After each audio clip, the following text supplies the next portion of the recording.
In nomine Patris et Filii et Spiritus Sancti. Amen. Veni Sancti Spiritus, repletuorum corda fidelium, et tui amoris in eis in accende, emitet spiritum tum et creabuntur, et renovabis facientere. Oremus Deus qui corda fidelium Sancti Spiritus illustratione doquisti, da nobis in eodem spiritu recta sapere, et Eius semper consolatione gaudere, per eundem Christum Dominum nostrum. Amen. Ave Maria, gratia plena Dominus tecum, benedicta tu in mulieribus, et benedictus fructus ventris tui, Iesus. Sancta Maria, Mater Dei, ora pro nobis peccatoribus, nunc et in hora mortis nostri. Amen. In nomine Patris et Filii et Spiritus Sancti. Amen. Alors, aujourd'hui, on va analyser un peu l'héroïque esprit de mortification du bienheureux Claude de la Colombière, prêtre et religieux jésuite responsable pour la diffusion de la dévotion au Sacré-Cœur de Jésus. Voilà, l'apôtre du Sacré-Cœur, et aussi directeur spirituel de Sainte Marguerite Marie de Alacoque. On va analyser parmi ses vœux, ces résolutions qu'il avait prises autant que religieux, autant que prêtre, autant que quelqu'un voué à la sainteté personnelle, à un niveau vraiment héroïque. Il y a la sanctification, il y a la conversion du prochain. Voilà, il y avait fait ses vœux selon les constitutions de la Compagnie de Jésus. Et c'est ça qu'on va analyser maintenant. Alors, parmi ces résolutions, par exemple, qui touchent notre sujet, la mortification, alors, il y avait réalisé de souhaiter être outragé, accablé de calomnies et d'injures, dépassé pour insensé, sans toutefois y donner occasion, et si Dieu n'était point offensé. Il me semble que pour cela, je n'ai qu'à demander à Dieu qu'il me conserve les sentiments qu'il m'a déjà donnés par sa miséricorde infinie. Alors, il désirait être outragé, accablé de calomnies et d'injures, dépassé pour insensé. Alors, comment expliquer ça? Alors, on explique ça tout simplement si on a un regard surnaturel de la vie. Si on comprend bien que c'est dans la croix qu'on trouve notre bonheur en tant que chrétien. La croix est une source de bénédiction, de grâce. Et du coup, notre joie, elle se trouve dans la croix pendant que nous sommes sur la terre.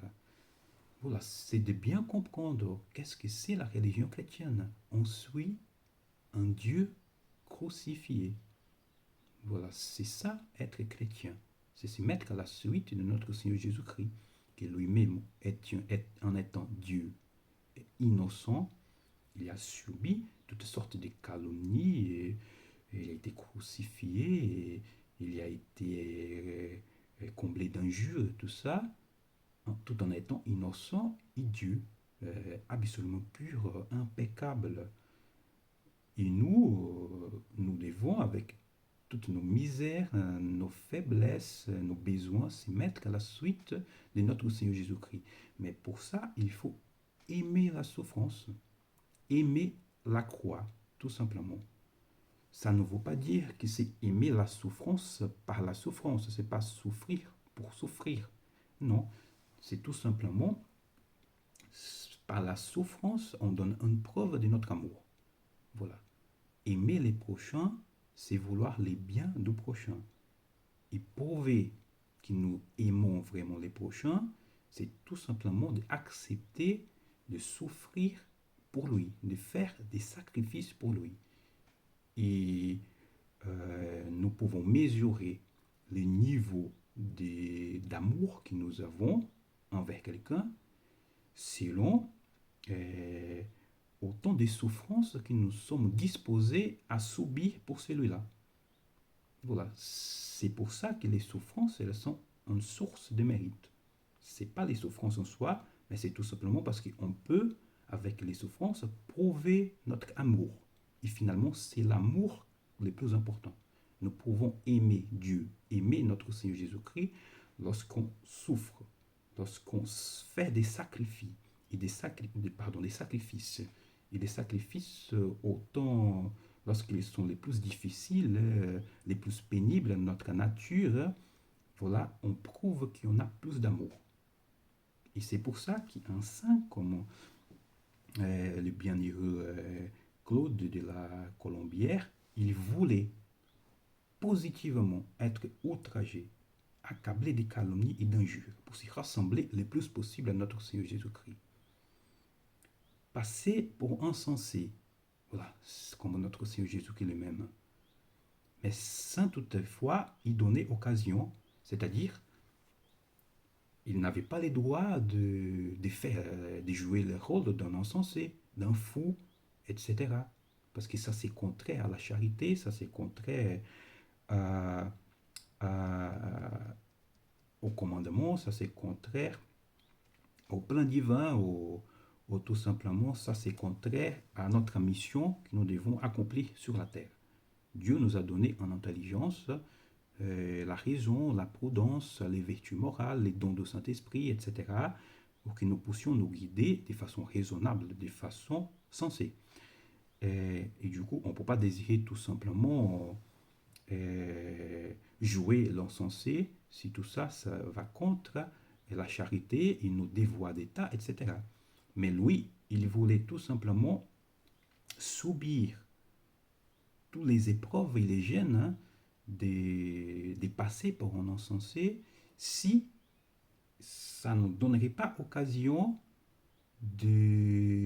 par exemple, de scandaliser les prochains, ou sinon d'aller contre la volonté de Dieu par rapport à quelques sujets en particulier. Alors, dès qu'il est possible, il voulait tout simplement, sans scandaliser personne, être tenu pour un insensé, tout simplement pour souffrir, tout simplement pour se mortifier, tout simplement pour acquérir éventuellement une humilité plus profonde. C'était quelqu'un qui aimait vraiment la croix. Voilà, il voyait le bonheur de la croix. Après, poursuit le bienheureux Claude de la Colombière, touchant la plus grande abnégation de soi-même et la mortification continuelle. Voilà, la mortification continuelle, ça ne s'arrête pas. Nous avons notre chair qui est en quelque sorte un ennemi, et d'autant plus redoutable parce qu'il nous accompagne partout.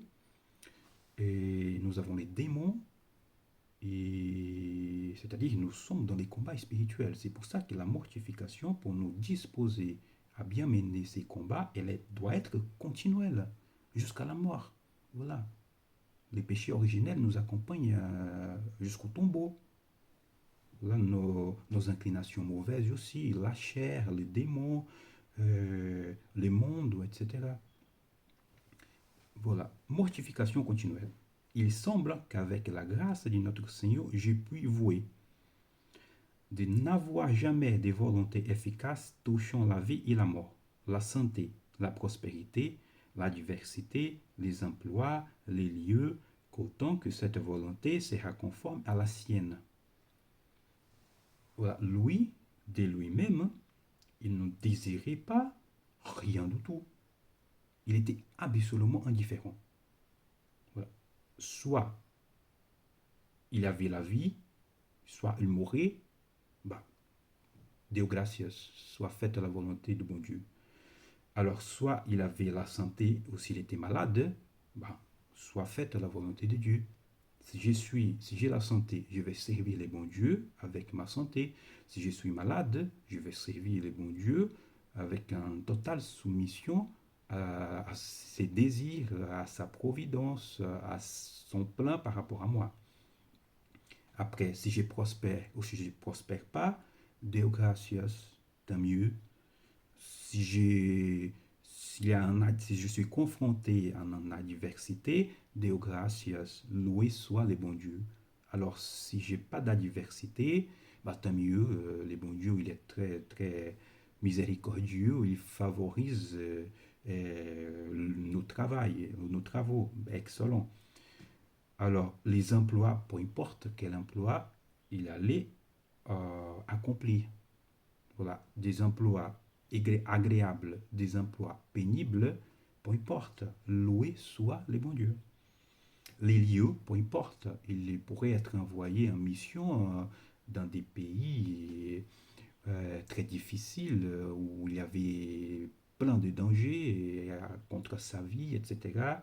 Mais sinon, il pourrait tout simplement aller dans des pays où il y avait beaucoup plus de facilités, de commodités, etc. Ben, loué soit les bons dieux. Voilà, c'est bien dans les deux façons. Et finalement, autant que cette volonté sera conforme à la sienne. Voilà, c'est-à-dire qu'il est absolument indifférent, mais dès que Dieu montre quelle est sa volonté par rapport à lui, il adhère sans hésitation. Parce que le plus important, c'est de faire la volonté de Dieu. Voilà, dans un esprit de totale indifférence, de totale obéissance.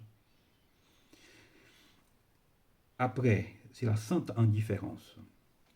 Après, de souhaiter, autant qu'il sera en mon pouvoir, tout ce qui sera le plus contraire à mes inclinations naturelles, si cela n'est point opposé à sa plus grande gloire.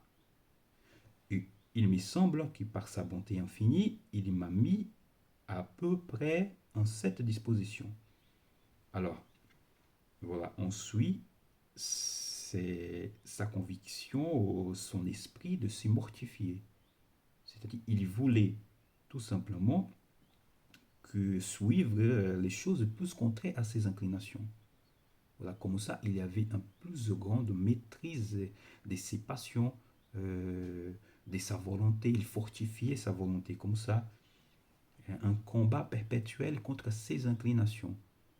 Tout simplement pour se mortifier et après pour avoir une volonté ferme pour faire les biens, pour chercher les biens ardus, c'est-à-dire les vertus héroïques, pour s'y sacrifier, pour les bons dieux, évidemment. C'était ça qu'il avait dans l'esprit.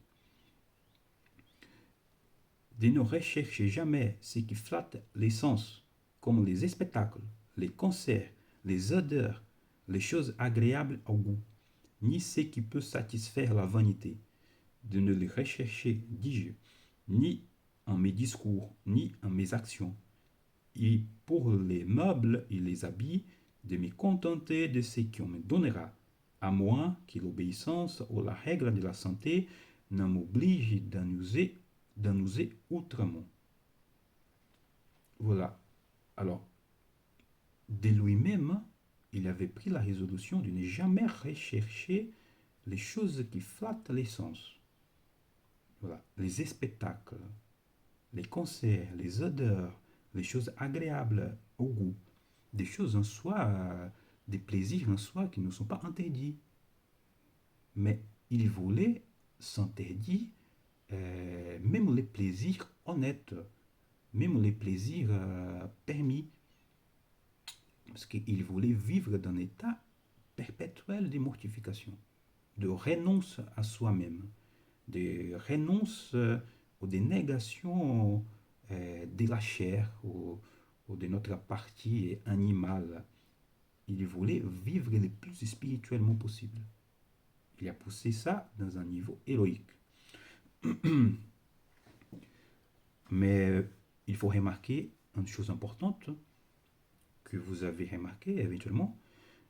Il mettait toujours ses dispositions, ses attentes soumises à la volonté de Dieu, au règlement, à la prudence, à la charité, etc. Voilà, lorsque quelqu'un s'y met dans une disposition de se mortifier, de faire des pénitences, etc., mais il ne met pas des bornes par rapport à ça, il veut tout simplement se guider soi-même de la façon qui lui plaise, sans avoir aucune considération par rapport à un supérieur, ou par rapport à la charité, ou par rapport à ce qui convient à la santé, etc., ça ne peut être jamais, ça ne peut venir jamais d'un bon esprit. Voilà. Normalement, celui qui a un vrai esprit de mortification, il y a une très grande charité, une très grande obéissance. C'est quelqu'un qui tout simplement, il n'a pas la volonté attachée au désir de se mortifier. Voilà, sa volonté, elle est attachée de suivre la volonté de Dieu. Et du coup, c'est le bon Dieu, par exemple, par les moyens des supérieurs ou par d'autres moyens, montre bien qu'il veut tout simplement qu'il y ait une mortification en particulier, qu'on laisse écouter, qu'on renonce pour suivre une autre chose qui c'est quand même plus conforme à nos inclinations, on accepte. On accepte. Parce que finalement, la mortification, c'est pas un fin en soi, c'est tout simplement un moyen. Et du coup, le plus important, c'est d'obéir à la volonté de Dieu. Alors, de ne éviter aucune mortification de celles qui se présenteront, à moins que je ne juge, selon Dieu, que je dois en user autrement pour quelque raison qui me paraîtrait véritable. De ne jamais goûter aucun plaisir de ceux où la nécessité m'engage, comme boire, manger, dormir, ni de ceux qu'on ne peut éviter en la compagnie sans quelque affectation aux singularités, comme les récréations, les mets extraordinaires, etc. De ne les jamais prendre pour les plaisirs que la nature y trouve, mais de renoncer en mon cœur et de m'y mortifier en effet autant que Dieu m'inspirera et que je le pourrai sans me faire trop remarquer. Même les plaisirs euh, de la nature, c'est-à-dire que le bon Dieu a mis dans notre nature pour nous aider à accomplir nos devoirs, par exemple, de manger, de se reposer, etc. Le bon Dieu a mis un plaisir dans toutes ces actions pour que nous les fassions plus facilement ou que nous fassions naturellement tout ça. Mais lui, son esprit de mortification était dans un niveau si élevé qu'il voulait même dans son cœur renoncer à tous ses plaisirs euh, légitimes en soi. Manger et boire, éventuellement goûter des mets, etc. Il voulait renoncer à ça. Et d'ailleurs, on a dans l'histoire de l'Église des saints qui ont demandé ça au bon Dieu. Ils étaient privés du goût, par exemple. Ils mangeaient mais sans rien. Voilà, ils voulaient se mortifier continuellement. Continuellement. Pour se rassembler le plus possible à notre Seigneur Jésus-Christ, pour mener une vie tout à fait compatible avec une recherche des croix, des souffrances, des occasions de prouver l'amour envers les bons dieux et de se mettre vraiment à la suite de notre Seigneur Jésus-Christ. Ensuite, alors, il parle des règles, etc. Voilà, les 4 règles suivantes sont renfermées dans toutes les autres. Pour la 17e, qui a des puretés d'intention, j'ai prouvé, c'est me semble, de ne rien faire jamais, je ne faire rien, de ne faire jamais rien avec les secours de notre Seigneur qui pour la gloire de Dieu, du moins avec réflexion, de ne jamais rien faire ni rien omettre par respect humain. Ce dernier point me plaît fort et il me semble qu'il m'établira dans une grande paix intérieure.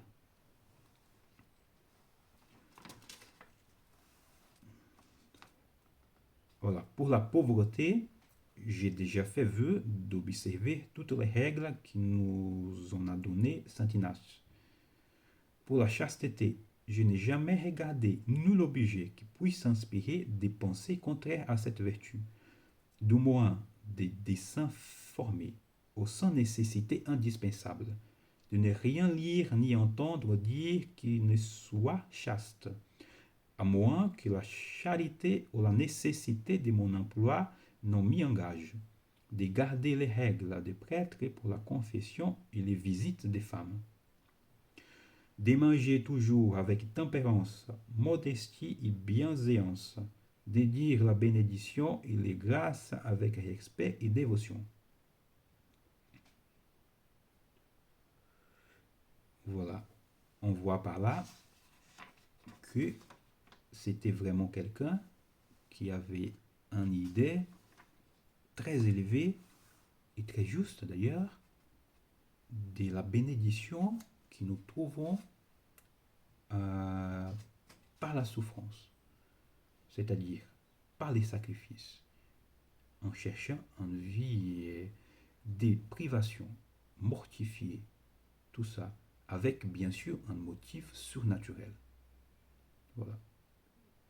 On va comprendre ça pleinement lorsqu'on sera au paradis, si les bons dieux, si nous suivons vraiment fidèlement la grâce de Dieu pour y arriver. Parce que les saints qui ont fait ça, les degrés des gloires et la joie qui se trouve dans les paradis, voilà, tout ça c'est rien. Tout ça c'est rien en fait. Souffrir comme ça pendant quelques années sur la terre, c'est rien en comparaison à la récompense qu'ils ont reçue au paradis. Voilà. Il faut faire déjà deux remarques par rapport à tout ça. Alors, le bienheureux Claude de la Colombière, il était religieux et prêtre de la Compagnie de Jésus. Et du coup, un religieux et un prêtre, il est censé mener une vie beaucoup plus sainte qu'il les communs des gens. Voilà, c'est-à-dire que lui, il appartenait à son devoir d'être plus saint que la moyenne des personnes, tout simplement. Et la deuxième remarque, c'est que normalement, on ne s'engage pas des mortifications sans chercher la vie et la direction d'un prêtre. C'est pour ça que nous avons besoin toujours d'un directeur spirituel, pour que nous puissions savoir bien distinguer dans nos désirs de nous mortifier, qu'est-ce qu'il vient du démon, qu'est-ce qu'il vient du Saint-Esprit, etc. Parce que parfois, nous n'avons pas assez de prudence ni d'expérience pour savoir qu'est-ce qui nous convient ou qu'est-ce qui est adapté à nous ou qu'est-ce qui est à notre portée. Voilà, et pour ça, parfois, si on a trop d'empressement, si on veut nous guider par nous-mêmes, nous finissons pour nuire notre santé, pour prendre des résolutions que finalement on ne va pas suivre, et comme ça on va se décourager, etc. Du coup, voilà, ça ne veut pas dire forcément que toutes ces mortifications conviennent absolument à toute personne indistinctement, et ça ne veut pas dire non plus qu'il faut marcher dans cette voie sans chercher la direction d'un prêtre. Voilà, la prudence oblige que nous cherchions un prêtre pour que nous puissions marcher sûrement dans ce chemin de la mortification, qui est indispensable aux chrétiens. Indispensable. Voilà. On ne peut pas vivre sur la terre sans se mortifier. Déjà, les souffrances viendront, soit nous les désirons, soit nous ne les désirons pas, peu importe. Déjà, il faut savoir tirer un mérite surnaturel de tout ça, de chaque souffrance, de chaque épreuve, etc. Et pour les âmes les plus généreuses, les plus parfaites, même désirer les épreuves, désirer s'y priver des plaisirs, s'y mortifier, même des plaisirs honnêtes, des plaisirs qui sont permis, etc. In nomine Patris et Filii et Spiritus Sancti. Amen. Ave Maria, gratia plena Dominus tecum, benedicta tui mulieribus, et benedictus fructus ventris tui, Iesus. Santa Maria Mater Dei, ora pro nobis peccatoribus, nunc et in hora mortis nostri. Amen. In nomine Patris et Filii et Spiritus Sancti. Amen.